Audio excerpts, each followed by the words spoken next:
आम्ही राहतोय ना ते एक दिवस त्या प्रभूला समर्पित करायचा आहे। आमच्या जवळ काहीही राहणार नाही। हमारे जीव का लक्ष्य है न सोना न कमाना न संतान उत्पन्न करना, लक्ष्य है पुनरपि जन्म पुनरपि मरण, यह संसारे खलु दुस्तारे कथया पारे काही मुराद, भज गोविंदम भज गोविंदम भज गोविंदम। मूढमते जन्माला येणं आणि मरण ही जीवाची स्थिती आहे, म्हणून न लगे मुक्ती धन संपदा। संत संग दे सदा, धन नको, ऐश्वर्य नको, मुक्ती नको, पण संतांचा संग मागताय। संतांच्या सहवासातच आल्याच्या नंतर नेमकं काय फायदा? संत ज्या व्यक्तीला निहाळतात, संत ज्या व्यक्तीला निहाळतात त्याला संतच बनवतात। दुसरी गोष्ट ऐका, जीवानी नुसतं संताचंच गुणगान करते, जीवानी प्रभूचंच गुणगान करते, त्याला संत आपोआप संत बनवतात। तिसरी गोष्ट सांगते, श्री संतांची माथा चरणावरी साष्टांग हे करी दंडवत। दुसरी गोष्ट सांगते, संत चरण लागता सहज वासनेचे बीज जळून जाय। चंदनाचं झाड, चंदनाच्या झाडाच्या बाजूला अनेक झाडं असतात शेतात, पण चंदन बाजूच्या सगळ्या झाडांना सुगंध देण्याचं काम करतं।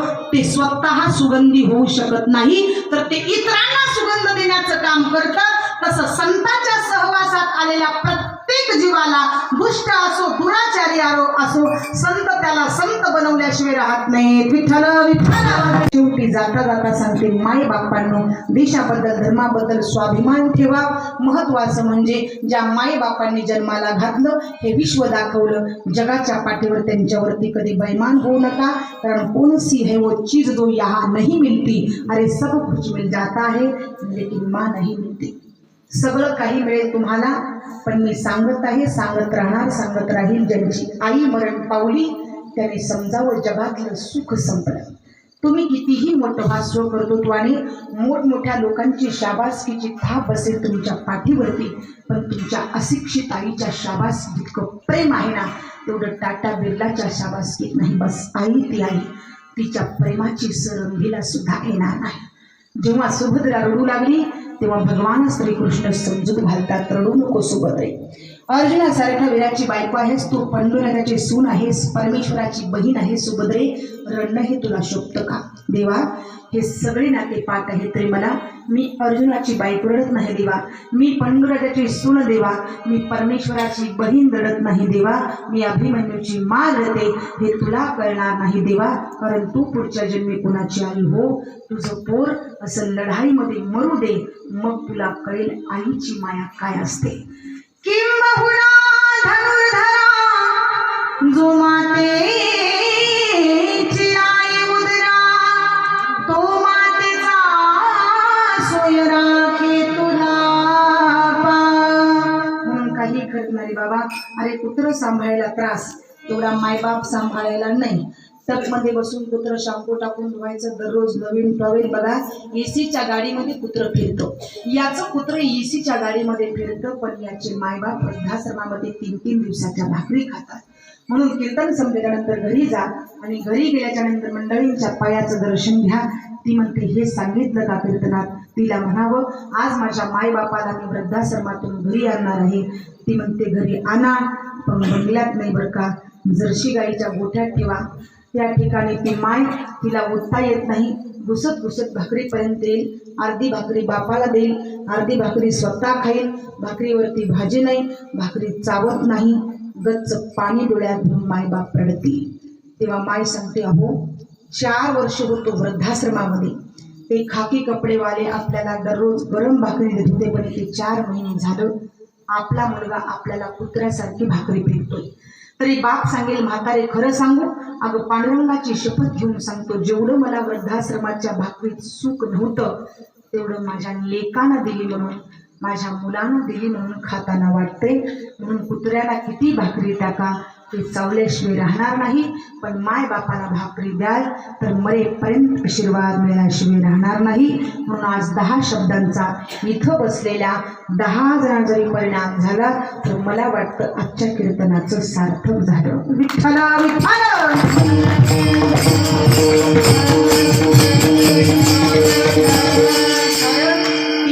स्वतःसाठी नाही तर ती फक्त आपल्या मुलासाठी जगत असते. ती माय स्वतःसाठी नाही तर घरच्यांसाठी जगत असते रे दादा.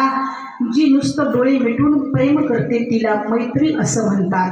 डोळे मिटल्यासारखं प्रेम करते तिला प्रेयसी असं म्हणतात. डोळे वटारून प्रेम करते तिला पत्नी असं म्हणतात. पण डोळ्यात प्राण आहे तोपर्यंत प्रेम करते तिला फक्त माय असं म्हणतात. माय असं म्हणतात. माय असं म्हणतात. सबसे बड़ी है माँ पगले, सबसे बड़ी है माँ, सबसे बड़ी है माँ पगले, सबसे बड़ी है माँ. माँ से बढ़कर कोई नहीं, कोई नहीं,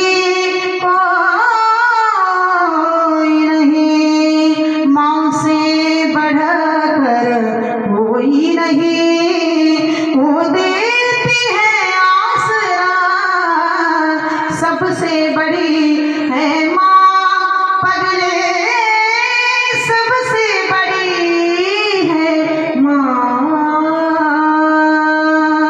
म्हणून भगतसिंग राजगुरू सुखदेव फासावरती जाता जाता मातेला म्हणतात, माते मनी धीर धरी शोकावरी जननी भेटे न 9 महिन्याने. म्हणून त्या मातेचा स्वीकार करा. अरे ऊपर जिसका अंत नहीं होता उसे आसमां कहते हैं और धरती पे जिसका अंत होता है उसे माँ कहते हैं, उसे माँ कहते हैं, उसे माँ कहते हैं. पुन्हा एकदा सांगून जाते. कुसुमाग्रजींनी आईचं कौतुक करत असताना सांगितलं, आई पहिला संस्कार, आई पहिला उच्चार, तोल जाणाऱ्या जीवाला तोला मुलाचा आधार. आई पहिला संस्कार, आई पहिला उच्चार, तोला जाणाऱ्या जीवाला तोला मुलाचा आधार. आई पहिला संस्कार. काय करते ही आई जीवनामध्ये? ऐका. आई घडवते घर, आई पिकवते घर, आई घराचे मंगल, आई चेतनेचा स्वर, आई पहिला संस्कार. तिची सरली ऐसी माया जगात नाही, आई विना पोरगा जो त्याची माऊली विठाई, आई पहिला संस्कार. शेवटी सांगितलं, माते किती केलंस ग तू माझ्यासाठी. सारे काही शिकवले आता ही तूच सांग, कसे व्हावे ऋण मुक्त, कसे फेडायाचे पांग.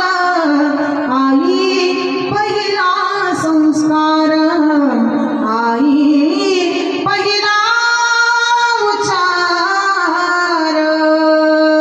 बस एवढं सांगण्याचा प्रयत्न करते. माय आणि बाप ही संसाराची 2 चाकदोरी आहेत. यांना सांभाळण्याचा प्रयत्न करा.